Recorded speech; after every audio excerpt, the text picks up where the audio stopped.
الرحمن الرحیم۔ قرب قیامت کی علامات اللہ تعالیٰ کے پیارے محبوب صلی اللہ علیہ وآلہ وسلم نے بیان فرما دی۔ آپ صلی اللہ علیہ وآلہ وسلم نے فرمایا وہ کیسا منظر ہوگا، مدینہ پاک کی مقدس وادی، مدینہ پاک کی مقدس دھرتی، مدینہ پاک کا مقدس شہر اور شمع رسالت کے پروانے جمع ہیں، اور صحابہ کرام رضوان اللہ علیہم صلوات اللہ علیہم اجمعین محبوب خدا کا دیدار کر رہے ہیں۔ جس بزم میں تھے ابو بکر و عمر عثمان علی، اس بزم کا عالم کیا ہوگا؟ بن دیکھے فدا ہے ہر کوئی، دیدار کا عالم کیا ہوگا؟ اور محبوب خدا صلی اللہ علیہ وآلہ وسلم نے قرب قیامت کی علامات بیان فرمائی۔ قال رسول اللہ صلی اللہ علیہ وآلہ وسلم، اب محبوب خدا قرب قیامت کی علامات بیان فرما رہے ہیں اور صحابہ کرام توجہ سے سن رہے ہیں۔ قال رسول اللہ صلی اللہ علیہ وآلہ وسلم، سیاتی زمان علی امتی یحبون خمسا وینسون خمسا، یحبون الدنیا وینسون الآخرہ، یحبون البال وینسون الحساب، یحبون الخلق وینسون الخالق، یحبون الذنوب وینسون التوبہ، یحبون القصور وینسون المقابر، او کما قال رسول اللہ صلی اللہ علیہ وآلہ وسلم۔ آپ نے علم نبوت سے فرمایا، مشاہدہ نبوت و رسالت سے فرمایا، سیاتی زمان علی امتی، میری امت پر ان قریب ایک زمانہ آنے والا ہے، یحبون خمسا وینسون خمسا، لوگ 5 چیزوں سے محبت کریں گے، 5 چیزوں کو بھول جائیں گے۔ یحبون الدنیا وینسون الآخرہ، دنیا سے پیار کریں گے، آخرت سے کو بھول جائیں گے۔ یحبون المال وینسون الحساب، مال و دولت سے پیار کریں گے، حساب کو بھول جائیں گے۔ یحبون الخلق وینسون الخالق، مخلوق سے پیار کریں گے، رب کو بھول جائیں گے۔ یحبون الذنوب وینسون التوبہ، گناہوں سے پیار کریں گے، توبہ کو بھول جائیں گے۔ یحبون القصور وینسون المقابر، محلات اور مکانوں سے پیار کریں گے، لیکن جو آخری ٹھکانہ اور آخری گھر ہے قبر کو بھول جائیں گے۔ آج فرمان مصطفیٰ صلی اللہ علیہ وآلہ وسلم من و ان پورا ہو رہا ہے۔ انسان کو دنیا سے محبت تو ہے، مسلمان کو دنیا سے محبت ہے، ہم آخرت کو بھولے ہوئے ہیں۔ مال سے محبت تو ہے، کل حساب دینا ہے، حساب کو بھولے ہوئے ہیں۔ مخلوق سے تو پیار ہے، لیکن اذان آ رہی ہے، ہم رب کو بھولے ہوئے ہیں۔ گناہوں سے تو پیار ہے، ہمیں توبہ کی فرصت نہیں ہے، گناہوں میں غرق ہو چکے ہیں۔ اور اللہ کے محبوب نے فرمایا یحبون القصور وینسون المقابر، محلات اور مکانات بنائیں گے لیکن قبر کو بھول جائیں گے۔ جو انسان کا آخری گھر ہے، ٹھکانہ ہے، قبر کو بھول جائیں گے۔ آج ہمیں محلات اور مکانوں سے، تعمیرات سے لگن ہے، جو آخری مسکن ہے ہمارا قبر، ہم اس کو بھولے ہوئے ہیں۔ سامان 100 برس کا، پل کی خبر نہیں۔ اللہ تعالیٰ کے محبوب صلی اللہ علیہ وآلہ وسلم نے بئی الفاظ اس دنیا کی حقیقت کو آشکارا فرما دیا۔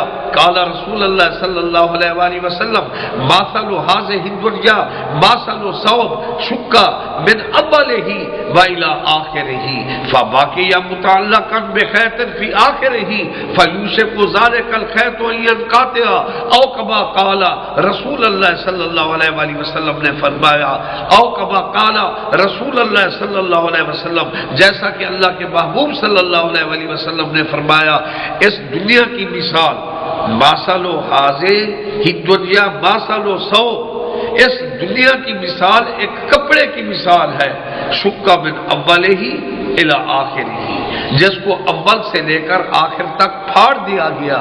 فباقی یا متعلقا بخیط فی آخره، پھٹا ہوا کپڑا ایک تاگے سے اٹکا ہوا ہے۔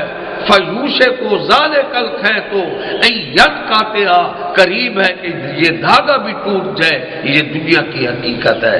اس لیے اللہ کے محبوب صلی اللہ علیہ وآلہ وسلم نے فرمایا موت کو اس طرح قریب سمجھنا چاہیے جیسے پلک جھپکنے سے پہلے موت آ سکتی ہے، موت کو اتنا قریب سمجھنا چاہیے۔ حضور صلی اللہ علیہ وآلہ وسلم کے ایک پیارے صحابی حضرت ابو دردہ رضی اللہ عنہ بہت متقی صحابی تھے، انہوں نے دیکھا کہ سامنے سے ایک جنازہ آ رہا ہے تو لوگوں نے سوال کیا اے صحابی رسول یہ کس کا جنازہ ہے؟ حضرت ابو دردہ نے فرمایا اے لوگوں سن لو یہ تمہارا جنازہ ہے، لیکن لوگوں کو تعجب ہوا، آپ نے فرمایا تعجب کیا کرتے ہو، سن لو یہ میرا جنازہ ہے۔ صحابی رسول نے یہ درس دیا انسان کسی کی بیماری کو دیکھے تو اپنے وقت سے ڈرے کہ کس حالت میں بیمار نہ ہو جاؤں، کسی موت کو دیکھے اپنی موت کو یاد کرے، کسی قبر کو دیکھے اپنی قبر کو یاد کرے، اور کسی کے جنازہ اور میت کو دیکھے تو اپنے جنازہ اور سفر آخرت کو یاد کرے۔ اس لیے حضرت ابو دردہ رضی اللہ عنہ نے فرمایا اے لوگوں تعجب کیوں کرتے ہو، یہ جنازہ یا میرا ہے یا تمہارا ہے، اس وقت کو یاد کرو، ایک دن ہمارا بھی سفر آخرت ہوگا، ہم اس دنیا سے چلے جائیں گے۔ حضرت شیخ ابو بکر براق رحمت اللہ علیہ بغداد شریف میں ان کا مزار ہے، بہت بڑے کامل ولی ہیں۔ ان کا ایک بچہ جس کی عمر 12 سال تھی اور وہ قرآن پاک کا قاری تھا، آپ جس وقت بھی تشریف لاتے وہ قرآن پڑھ رہا ہوتا تھا، لیکن ایک دن شیخ ابو براق جب اپنے گھر میں داخل ہوئے انا للہ و انا الیہ راجعون لوگ کٹھے تھے، ان کا صاحبزادہ اللہ کو پیارا ہو چکا تھا، اور حضرت ابو براق نے پوچھا اے لوگوں یہ کیا ہو گیا؟ لوگوں نے بتایا آپ کا بیٹا انتقال کر گیا۔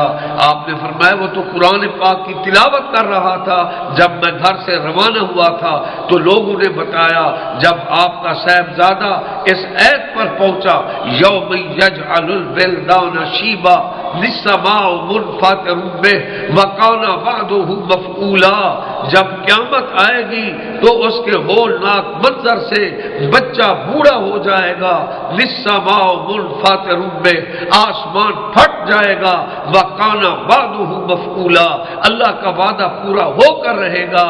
آپ کے بچے نے ایک دل سوز چیخ اس کی نکلی اور اس کا روح پرواز کر گیا، اور شیخ ابو بکر براق رحمت اللہ علیہ نے اپنے لاقتے جگر کی پیشانی کو چوما اور فرمایا اے میرے پیارے لاقتے جگر، اے میرے بیٹے، قرآن میں تو پڑھتا ہوں لیکن قرآن کو سمجھا تو ہے کہ تو نے اللہ کا کلام پڑھ کر اپنی جان بھی اللہ کے سپرد کر دی۔